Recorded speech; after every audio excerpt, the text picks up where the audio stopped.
नमस्कार दोस्तों, मैं जयप्रकाश आप सभी लोगों का फिर से जेपीएस क्लासेस में स्वागत करता हूं, अभिनंदन करता हूं और वेलकम करता हूं। यह वीडियो ख़ास तौर पे मैं उन लोगों को ध्यान में रख के बना रहा हूं जो बोलना तो जानते हैं, लिखना भी जानते हैं, सब कुछ जानते हैं, लेकिन उनको कोई सुनने वाला ख़ास तौर पे नहीं मिलता है कि जब आप इंग्लिश बोलते हो तो कितने लोग बड़े ध्यान से सुनते हैं, कितने लोग आपकी तरफ इंटरेक्ट होते हैं, अट्रैक्ट होते हैं। तो दोस्तों, इसमें बहुत छोटी सी बात है, आपको सिर्फ प्रोनाउंसिएशन पे ध्यान देना है। ग्रामर का एक अपना महत्व है। मैं ऐसा नहीं बोलता ग्रामर आप पूरी तरह से गलत बोल के गलत यूज करके बोलो। इसमें सबसे ज़्यादा है आपके बोलने के तरीके क्या हैं, आपके बोलने के लहजे क्या है, आप किस शब्द को कैसे प्रोनाउंसिएट करते हैं, वो ध्यान में रखना बहुत ज़रूरी है। इसी को ध्यान में रखते हुए मैंने एक स्टडी किया और यह कैसे दूर किया जा सके इस पे भी मैंने एक रिसर्च किया। तो मुझे पता चला कि एक आईपीए यानी इंटरनेशनल फोनेटिक, यानी अपने हर एक देश का अपने लैंग्वेज का एक चार्ट होता है और उसी के आधार पर लोग काम करते हैं, उसी के आधार पर भाषा वैज्ञानिक काम करते हैं। तो IPA basically international phonetic alphabet होता है, और चाहे हिंदी की भी अपनी आईपीए होती है, इंग्लिश की अपनी आईपीए होती है, फ्रेंच की भी अपनी आईपीए होती है। इसीलिए फ्रेंच का जो ग्रामर है, जो स्ट्रक्चर, जो साउंड है, वो काफ़ी रिच है। और फ्रेंच पीपल यहाँ तक कहते हैं कि से नोत्र लॉन्ग means this is my language. They when they say they feel proud that yes, say notre long. So first of all, try to understand which word you are going to use and in which way. आप जानते हैं कि 26 letters होते हैं, आप जानते हैं 5 vowels होते हैं, लेकिन क्या आप जानते हैं कि उन सबको मिला के कितने साउंड्स होते हैं? शायद नहीं, शायद नहीं। तो ऐसे में एक 26 लेटर हो गया और मीन्स कॉन्सोनेंट हो गया और आपका 5 वॉवेल्स हो गया।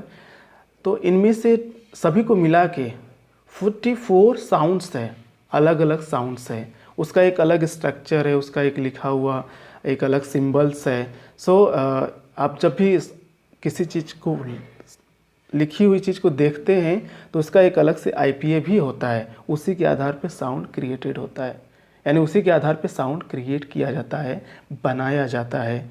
तो जैसे मैं बात करूं कि इंग्लिश आईपीए चार्ट की, तो मेरे पास कुछ चीज़ें मैं लिखा हूं, जैसे कि कप, यानी इसको आप अगर देखेंगे तो यू, कप, CUPLUCK,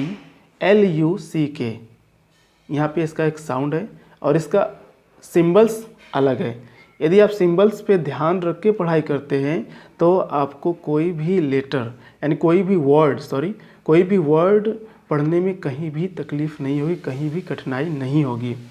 ऐसे ही arm, cat, black, met, bed, away, cinema, turn, learn, hit, sitting, see, hit, ऐसे कुछ साउंड है। कुछ साउंड ऐसे भी है जिसका सिमिलर रिटर्न तो होता है बट उसका साउंड डिफरेंट होता है। फॉर एग्जांपल दाओ, इन दाओ, THOUGH, थॉट, THOUGHT, कफ, COUGH, लास्ट में OUGH है, लेकिन सबका अलग अलग अपना एक साउंड होता है। तो यदि आप इन सब चीज़ों पे ध्यान देते हैं तो आपका साउंड यानी आपका प्रोनाउंसिएशन बहुत ही अट्रैक्टिव होगा। आइए जानते हैं आईपीए कैसे काम करती है और कितने प्रकार की होती है। इसमें वॉवेल्स, जैसा मैंने कुछ बताया, वॉवेल्स का अलग होता है आईपीए, कॉन्सोनेंट का अलग है। For example bee, bad, lab. तो दोस्तों, कुछ ऐसे कॉन्सोनेंट है जिनका प्रोनाउंसिएशन बहुत इजी है। आप इसको अगर ध्यान देते हैं तो bad, deed, find, give, how, yes, cat. So there are few sounds which you want to learn more and deeply, then you can just search on IPA chart, and there you can learn the sound. After all, I just prepared something for you especially.